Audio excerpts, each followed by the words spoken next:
I got to a point where I'm ready to take the exhaust headers off, and to do that, you have to take the oxygen sensors off, and they are threaded into the exhaust headers.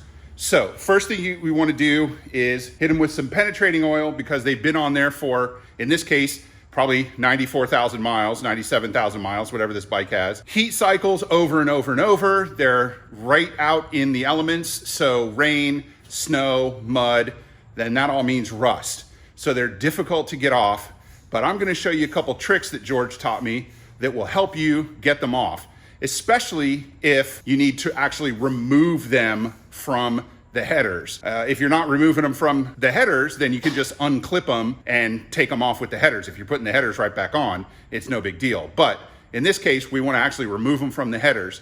So I'm gonna show you how to do that. Okay, you can see here, I've hit this with some penetrating fluid. Just hit it, shoot it in there, and having a drip tray under it helps. You need a T30 torx to get this. You gotta disconnect the spark plug coil, ignition coil on the bottom of the engine or the cylinder.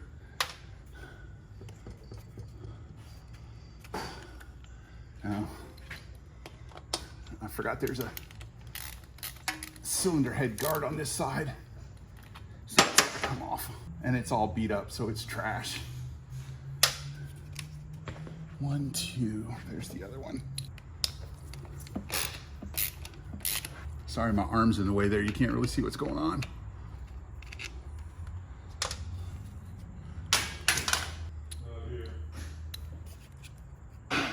That's all right, I see the answer. There are 2 screws on the coil cover. The other one's underneath, behind the wire.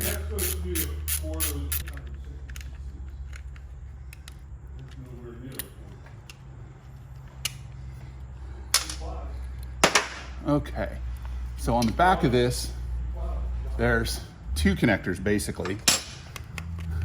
You get your tiny screwdriver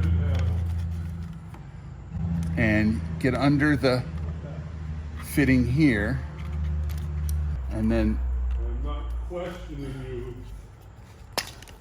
That wire will come out. You can see I've already disconnected the coil wire. There's the coil from the bottom. We'll save that. And then you have to get the fitting off. This is part of the oxygen sensor. So it's hard to see. There's a little tab that you have to move to one side or the other, and I can never remember which direction it moves. But you move it, and then the whole thing comes apart. Oh, maybe it's on the other side. And if you put the, there we go. So that's the cover for the coil. That's got to come off. And then once that's off, you need a 22 millimeter combination wrench, but you're going to use the closed end. Put it over the oxygen sensor connector with the angle down, okay? Remember, this is going to rotate from your perspective, sitting in front of it like I am. It's going to rotate from left to right, and it's going to be miserable to get off, probably. So let's see what happens. Now I've got the bike in the clamp, so we'll see what happens.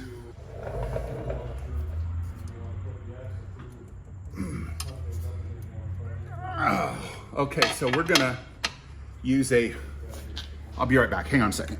Moments later. We're gonna use our percussive maintenance device here, which is also known as a big hammer.